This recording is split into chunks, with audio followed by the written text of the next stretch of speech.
Dahil sa recent man nag-viral na in-flight theft issue, maraming nagtatanong sa akin kung paano ba talaga mapoprotektahan ang mga gamit natin habang nasa eroplano.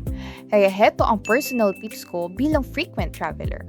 Unang-una, bago ka pa sumakay ng eroplano, iwalay mo na agad ang iyong valuables like yung mga passport, wallet, cash, credit cards, cellphone, power bank, at anumang importanteng documents. Ilagay mo lahat sa isang maliit na pouch, crossbody bag, or belt bag. Personally, ito talagang tinagawa ko sa bawat biyahe. May maliit akong pouch na nakahiwalay sa hand carry ko. Lahat ng pinakamahalagang gamit ko nandyan lang.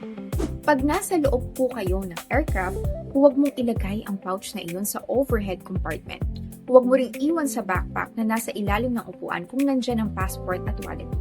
Mas mabuti kung nasa harap mo lang siya o nakasuot mismo sa katawan mo para lagi mong nararamdaman at nababantayan. Kapag matutulog ka sa flight, siguraduhin mong naka-crossbody pa rin ang bag mo.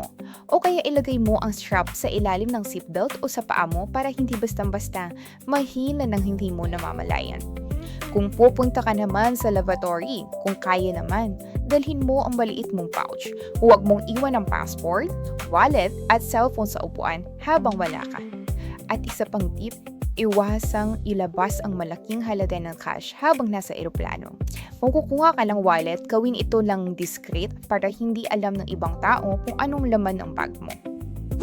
Hindi ibig sabihin na delikado ang bawat flight.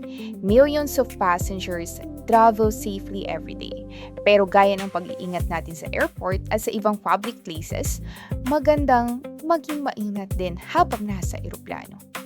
Minsan, isang simpleng travel habit lang ito, pero pwedeng makapagligtas sa iyo sa malaking abala. So this is Ivy Kochauskas po. Travel smart, protect your valuables, and follow Travelivia for more travel tips. Have a safe flight. Ingat!